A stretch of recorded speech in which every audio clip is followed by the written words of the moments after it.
Nenhum país do mundo, do ponto de vista ético, pode ser contra o afastamento do crime do poder.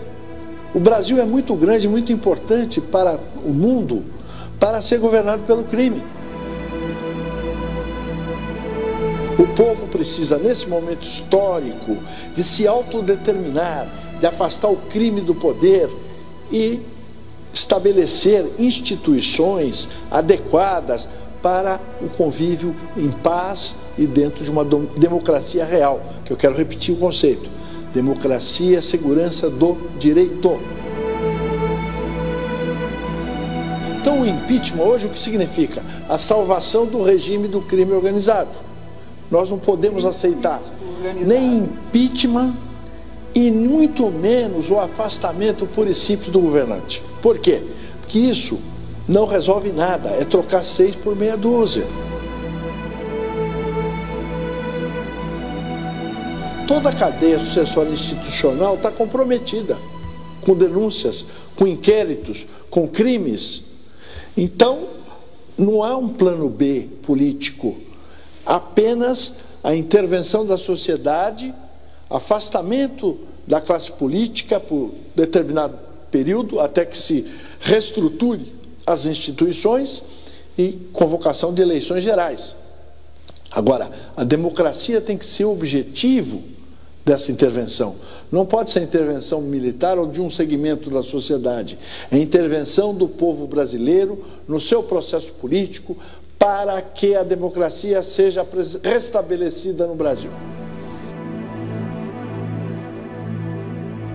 Agora, como é que a nação vai fazer isso? Através das suas forças armadas. Os comandantes militares, nesse momento, vão ter que optar entre o seu povo e o crime no governo. Não existe força adversa para enfrentar as forças armadas brasileiras na América do Sul do México para baixo não existe força adversa para o exército brasileiro. E muito menos esses pé de chinelo, bandidos aí do sem terra, ou até essas organizaçõezinhas criminosas, não vão fazer frente à capacidade bélica do nosso exército. O Estado, como estrutura administrativa, existe para proteger a sociedade, individual e coletivamente. O que ocorre hoje? Formou-se uma casta política imbricada com o crime que perdeu legitimidade, porque não representa ninguém, só os seus próprios interesses. Então, o remédio jurídico para isso é a intervenção constitucional. De quem?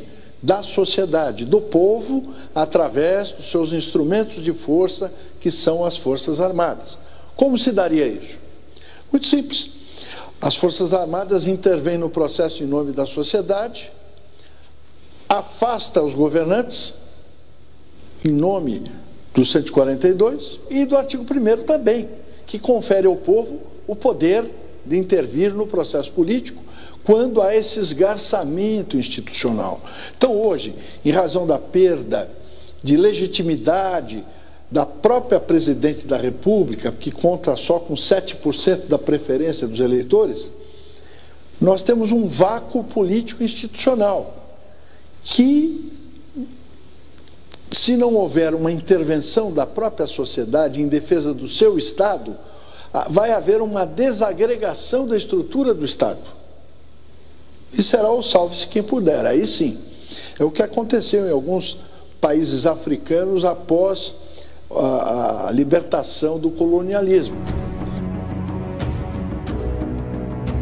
A produção mineral, que é outro capítulo suspeito em que se envolve a classe política, ela abastece o mundo inteiro com minerais estratégicos. Então o Brasil é solução para o mundo e para o seu povo.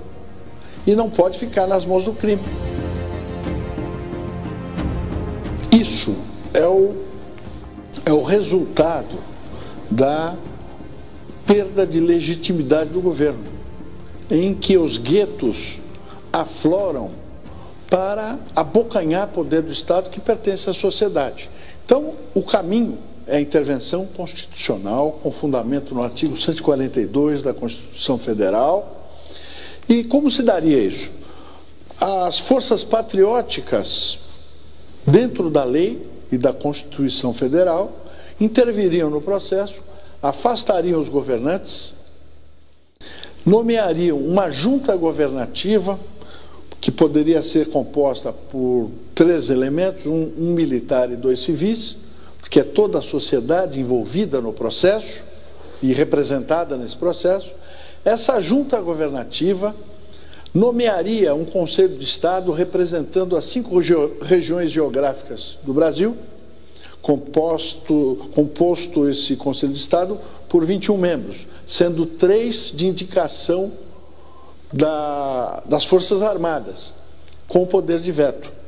Então nós teríamos um poder moderador republicano que administraria essa transição da ditadura do crime para a verdadeira democracia, que é a segurança do direito. Seria adequada a Constituição e outras instituições para servir o povo e não servir-se do povo, como vem acontecendo. E estas instituições fortalecidas propiciariam a convocação de eleições gerais. Você não pode se servir daqueles que estão criando o embaraço para a nação brasileira. A solução seria a suspensão dos trabalhos legislativos até que as instituições fossem adequadas ao interesse público. Hoje existem corregedorias compostas por pares do reino, quer dizer, os homens que utilizam o poder em proveito próprio são julgados pelos seus coleguinhas.